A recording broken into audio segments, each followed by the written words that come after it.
दोस्तों, जीवन में अगर आपका समय आपके अनुकूल नहीं चल रहा हो तो कभी घबराना मत, क्योंकि समय की एक खासियत है, ये कितना भी बुरा क्यों ना हो बदलता जरूर है।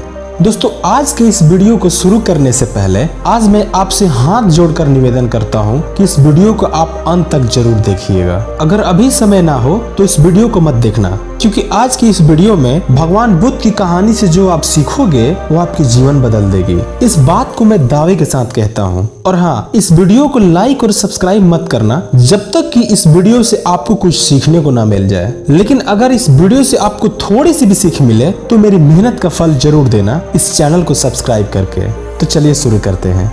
एक दिन गौतम बुद्ध ने एक दुखी व्यक्ति को देखा। व्यक्ति बुद्ध के चरणों में गिरकर अपने दुख दूर करने का उपाय जानना चाहता था। गौतम बुद्ध ने उस व्यक्ति को अपने पास बिठाया और बोले, तुम व्यर्थ में चिंतित हो रहे हो। सुख दुख हमेशा नहीं रहते हैं। मैं तुम्हें एक कथा सुनाता हूँ, इसे ध्यान से जरूर सुनना। किसी नगर में एक सेठ रहता था। वह बड़ा ही उदार और परोपकारी था। उसके दरवाजे पर जो भी आता था वह उसे खाली हाथ नहीं जाने देता था और दिल खोलकर उसकी मदद करता था। एक दिन उसके यहाँ एक आदमी आया। उसके हाथ में एक पर्चा था जिसे वह बेचना चाहता था। उसके पर्चे पर लिखा था, सदा न रहे। इस पर्चे को कौन खरीदता, लेकिन उस सेठ ने उसे तत्काल ही खरीद लिया और अपनी पगड़ी के एक छोर में उसे बांध लिया। उस नगर के कुछ लोग सेठ से ईर्ष्या करते थे। उन्होंने एक दिन राजा के पास जाकर उसकी शिकायत कर दी, जिससे राजा ने सेठ को पकड़वाकर उसे जेल में डाल दिए। जेल में काफी दिन निकल गए। सेठ बहुत ही दुखी था। वह क्या करे उसको समझ में कुछ भी नहीं आ रहा था। एक दिन अचानक सेठ की हाथ पगड़ी की गांठ पर पड़ गया। उसने गांठ को खोलकर पर्चा निकाला और उसे पढ़ा। पढ़ते ही उसकी आंखें खुल गई। उसने मन ही मन कहा, अरे तो दुख किस बात का? जब सुख के दिन सदा न रहे तो दुख के दिन भी सदा नहीं रहेंगे।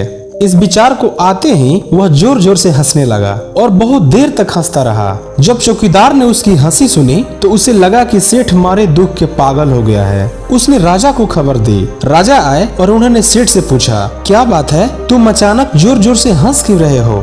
सेठ ने राजा को सारी बात बताई और उसने कहा, राजन, आदमी दुखी क्यों होता है? सुख दुख के दिन तो सदा बदलते रहते हैं। सुख और दुख तो जीवन के दो पहलू हैं। यदि आज सुख है तो हो सकता है कि कल हमें दुख का भी मुंह देखना पड़े। यह सुनकर राजा की भी आंखें खुल गई और उन्होंने सेठ को जेल से निकलवाकर उसके घर भिजवा दिया। सेठ आनंद से रहने लगा, क्योंकि उसे समझ में आ गया था कि सुख के साथ साथ दुख के भी दिन सदा नहीं रहते हैं। कथा सुनकर उस व्यक्ति के मन का बोझ हल्का हो गया और उसने भगवान गौतम बुद्ध का आशीर्वाद लिया और अपने घर की ओर चल दिया।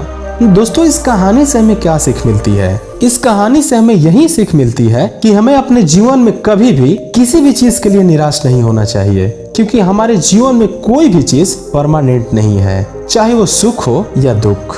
दोस्तों, अगर इस वीडियो से आपको थोड़ी सी भी सीख मिली हो तो हमारे चैनल को सब्सक्राइब जरूर कीजिएगा, ताकि ऐसे ही प्रेरणादायक कहानियां आप तक सबसे पहले पहुंच सके। वीडियो देखने के लिए आपका बहुत बहुत धन्यवाद।